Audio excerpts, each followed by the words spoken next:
प्यारे बच्चों, आपका दिन मंगलमय हो।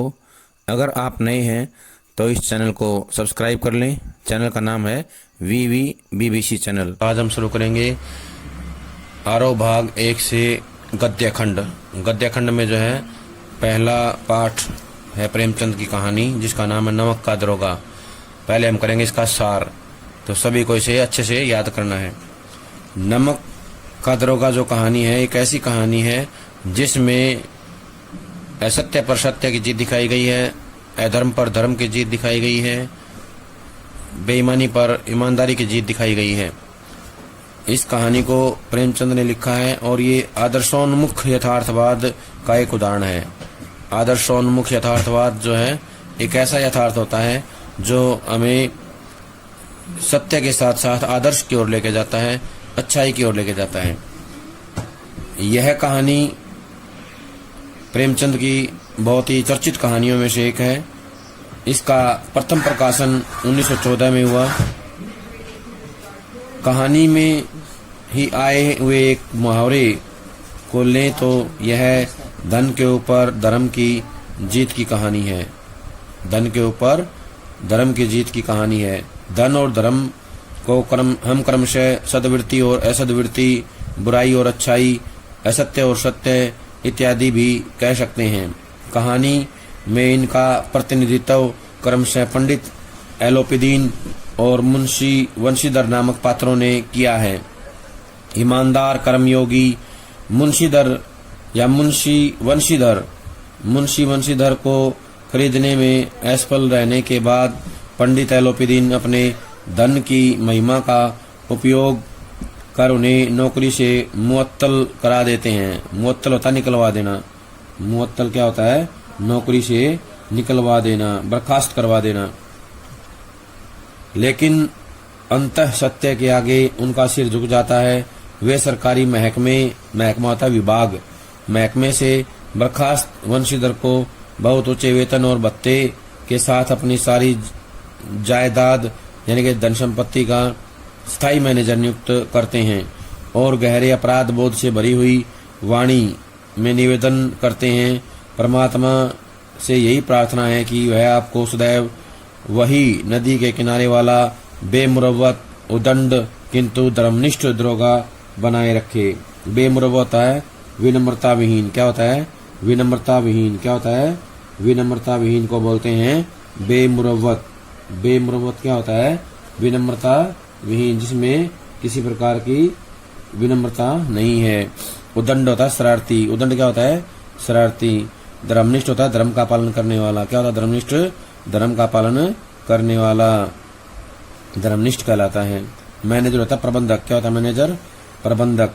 बर्खास्त होता है नौकरी से निकलवा देना। नौकरी से निकलवा देना होता है बर्खास्त करवाना। महकमा होता है विभाग।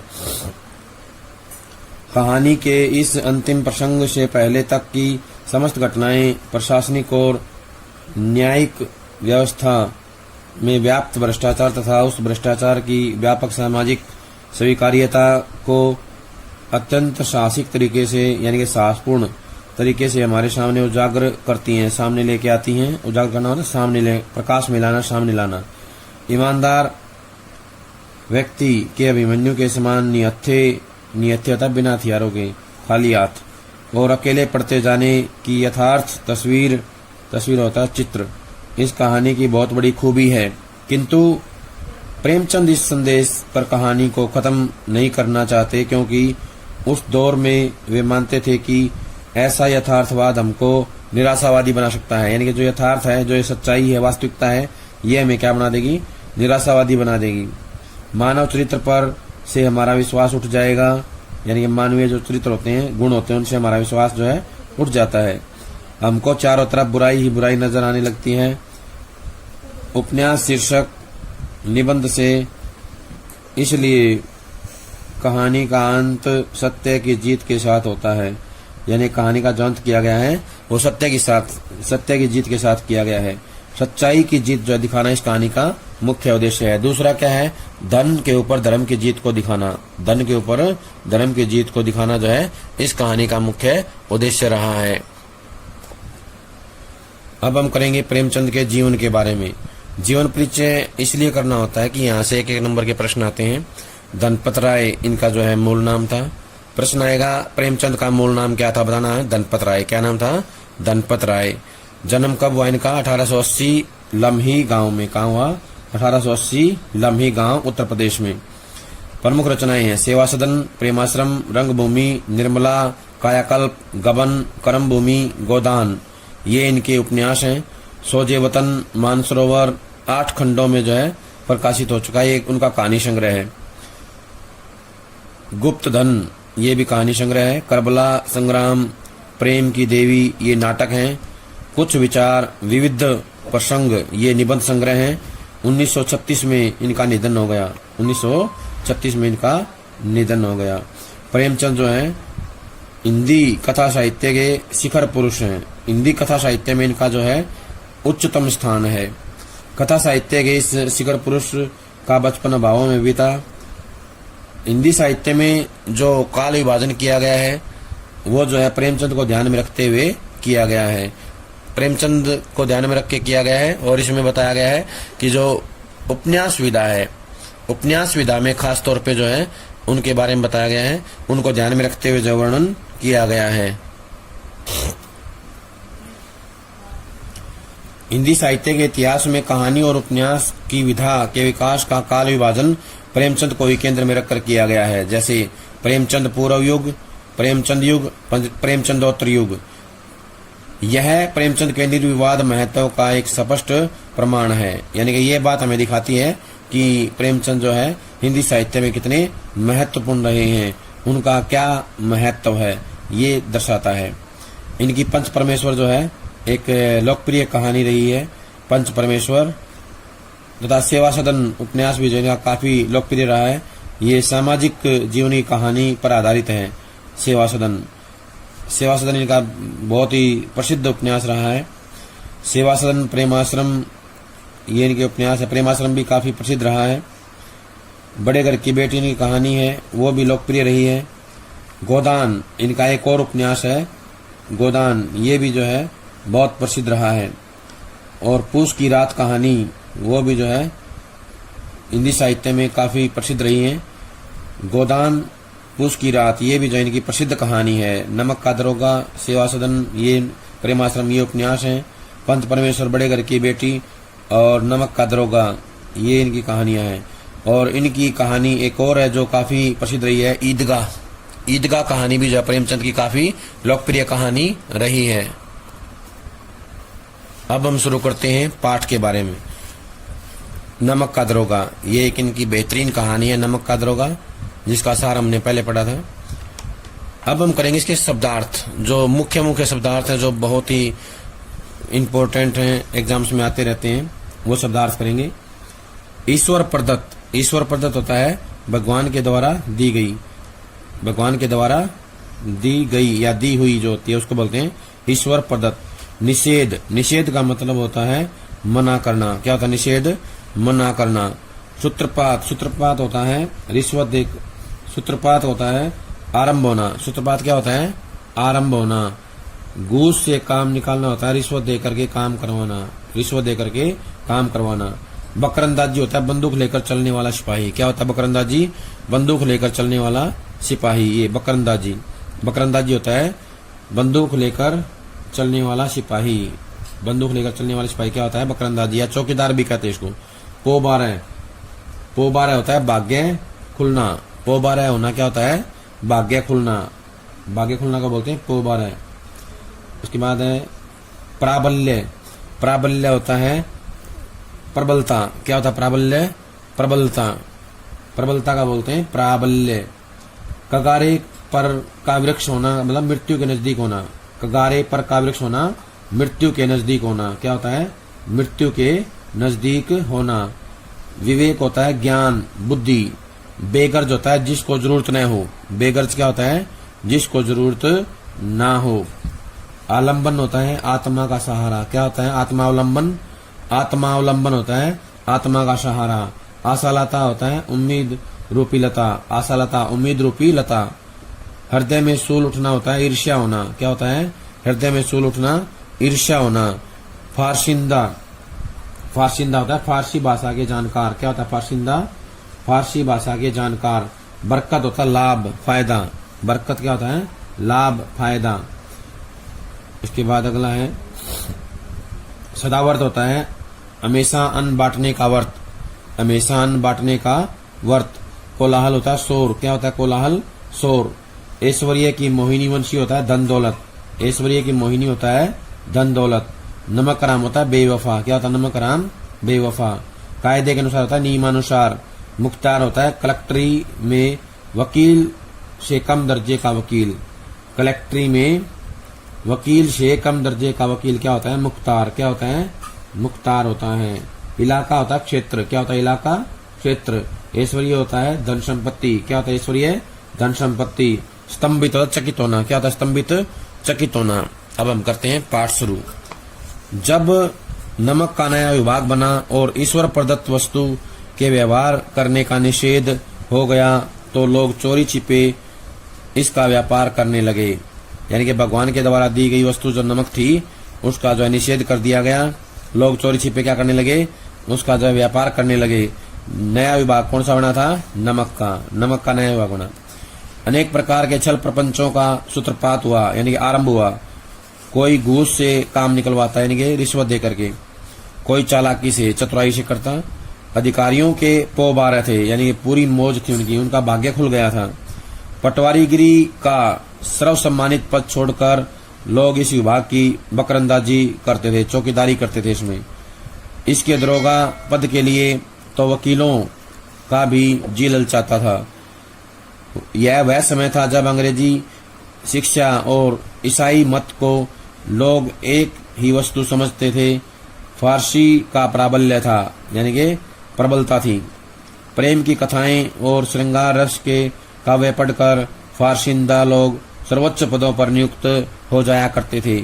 मुंशी वंशीधर भी जुलेखा की वीर कथा समाप्त करके मजनू और फरहाद के प्रेम वृतांत को नल और नील की लड़ाई और अमेरिका के आविष्कार से अधिक महत्व की बातें समझते हुए रोजगार की खोज में निकले।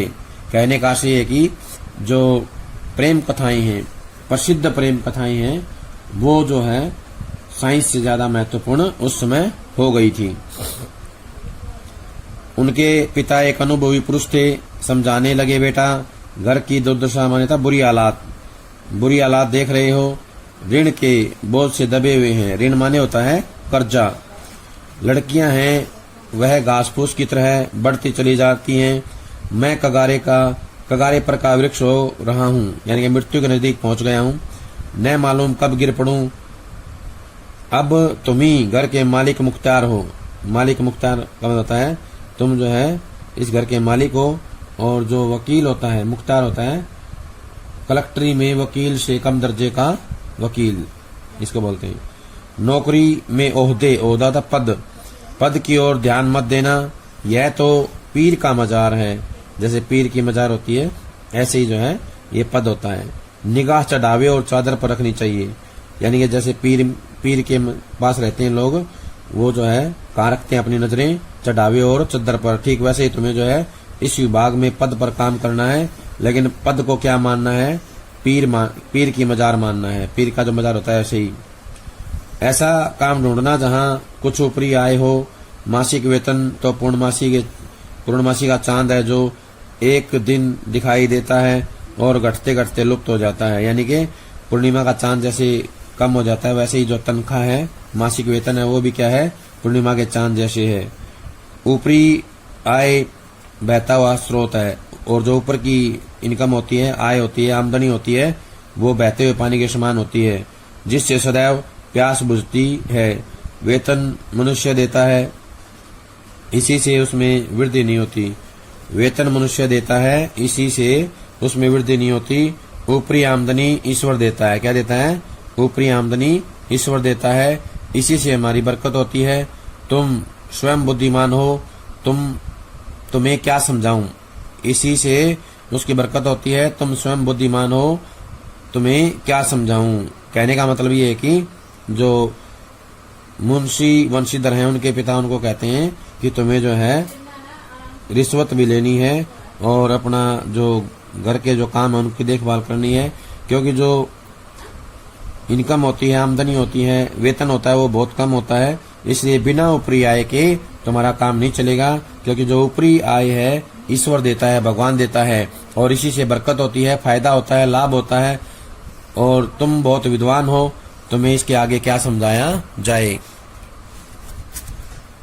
जैसे हमने ये पैरा पढ़ा है, या जो ये हमारा गद्यांश है, इससे जुड़े हुए कुछ प्रश्न आ सकते हैं। जैसे प्रश्न आ जाएगा, ईश्वर प्रदत्त वस्तु किसे कहा गया है? तो बताना नमक को। किसको कहा गया है? नमक जो है ईश्वर प्रदत्त वस्तु कही गई है। कौन सा विभाग नया बना था? नमक का विभाग। कौन सा बना था? नमक का विभाग जो है नया बना हुआ था या बनाया गया था। ठीक है। किसके पोबारा थे? अधिकारियों के। पोबारा किसके थे? अधिकारियों के जो है पोबारा थे। किसके थे? पोबारा। सम्मानित पद किसका था? पटवारी गिरी का। किसका था? पटवारी गिरी। पटवारी गिरी का जो कैसा पद था? सम्मानित पद था। दरोगा पद के लिए कौन भी आने के लिए तैयार था? वकील। दरोगा पद के लिए वकील भी जो आने के लिए तैयार थे, उनका जी भी ललचाता था। या ये आ सकता है प्रश्न, दरोगा पद के लिए किसका जी ललचाता था? वकीलों का। किसका? वकीलों का जी ललचाता था। इसके बाद अगला प्रश्न आएगा, किसका प्राबल्य था? फारसी का।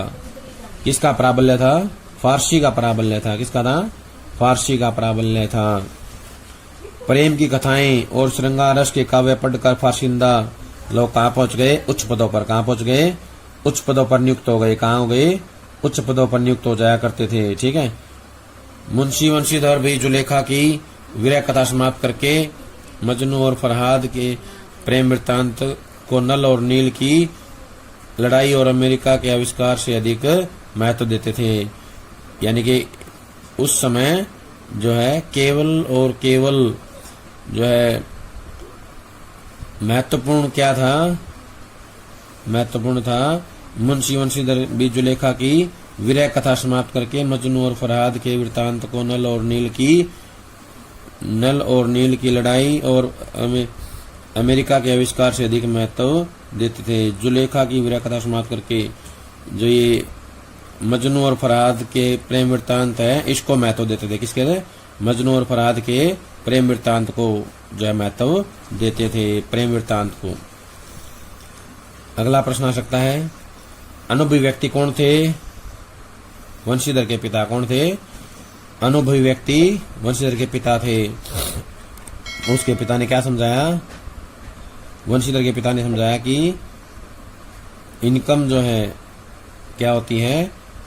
पूर्णमासी का चांद है, मासिक वेतन। इनकम क्या है? मासिक वेतन। महीने का जो वेतन होता है पूर्णमासी के चांद के समान है। तुम्हें जो है हमेशा कहाँ ध्यान रखना है?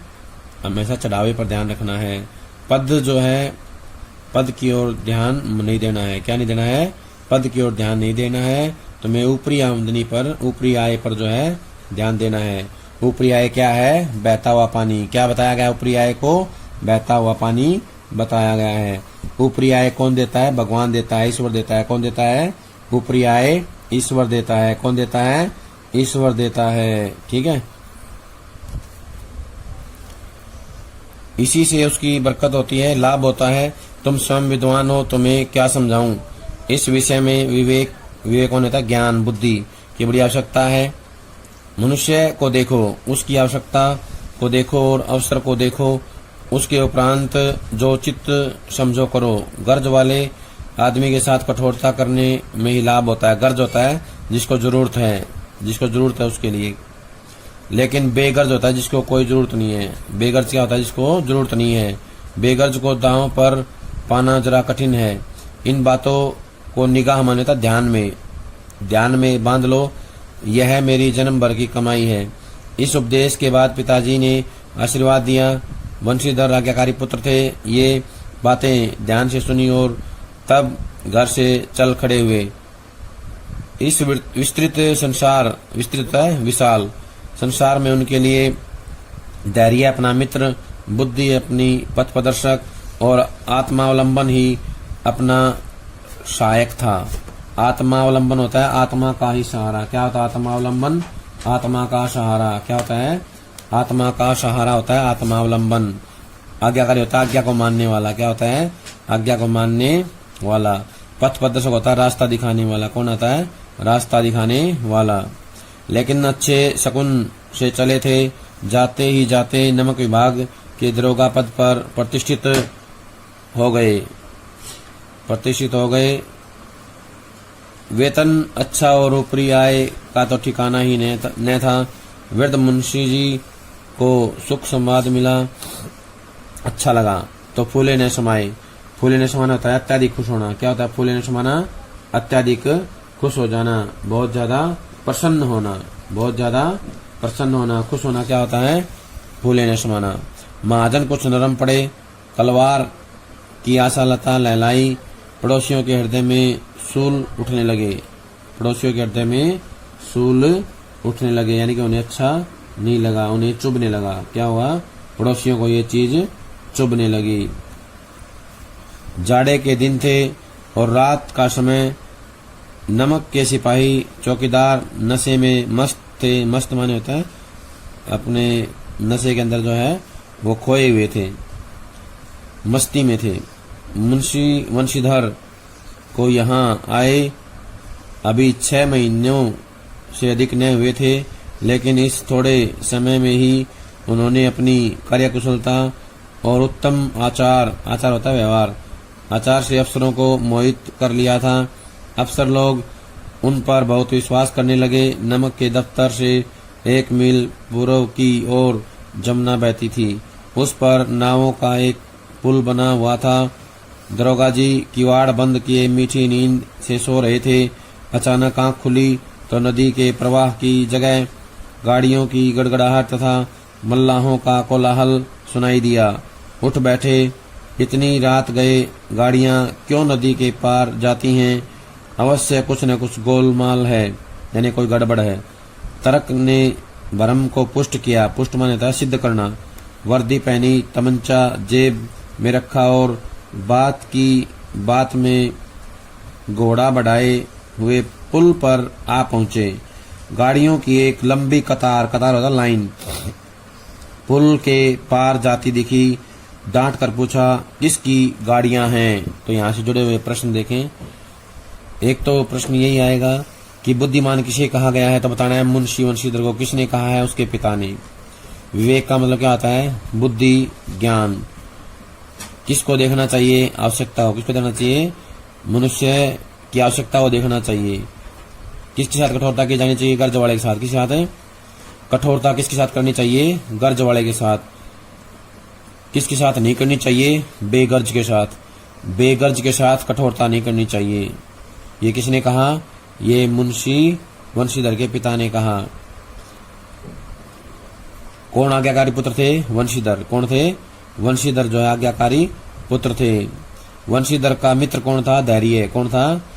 पथ प्रदर्शक कौन था? उसकी बुद्धि थी। आत्मावलंबन क्या था? आत्मावलंबन उसका सहायक था। कौन था? आत्मावलंबन ही उनका क्या था? सहायक, सहायता करने वाला था। ठीक है। वेतन अच्छा और ऊपरी आय दोनों का ठिकाना नहीं था। कहानी था नमक विभाग में। कहानी था नमक विभाग में जो है ऊपरी आय का कोई ठिकाना नहीं था। और जो पद था वो क्या था? दरोगा का। किसका था? दरोगा पद पर। वंशीधर जो है नमक विभाग में किस पद पर लगे थे? दरोगा पद पर। किस पर लगे थे? दरोगा के पद पर लगे थे। फूले कौन नहीं समाये? वृद्ध मुंशी जी। वृद्ध मुंशी जी कौन थे? वंशीधर के पिता। कौन थे? मुंशी जी वंशीधर के पिता थे। वो जो है फूले नहीं समाये। हृदय में सूल किसके उठने लगे? पड़ोसियों के। किसके? पड़ोसियों के उठने लगे। कौन सी लता लहलाई? कलवार की। किसकी? कलवार की लता लहलाई। किसकी लता लहलाई? कलवार की जो लता है वो लहलाई। किसकी लता लहलाई? कलवार की। दिन कैसे थे? जाड़े के। किसके दिन थे? जाड़े के दिन थे। नशे में कौन थे? सिपाही चौकीदार। कौन थे? नमक के सिपाही चौकीदार नशे में थे, मस्त थे। वंशीधर को कितने महीने हो गए थे? 6 महीने। कितने हो गए थे? वंशीधर को 6 महीने हो गए थे वहां आए हुए। 6 महीने से अधिक नहीं हुए थे। कितने? 6 महीने से अधिक नहीं हुए थे। किस पर प्रभाव डाल दिया था? अफसरों पर। किस पर? अपनी कार्यकुशलता और उत्तम आचार से अफसरों पर जो है प्रभाव डाला, उनको मोहित कर लिया था। कौन विश्वास करता था उनके ऊपर? अफसर लोग।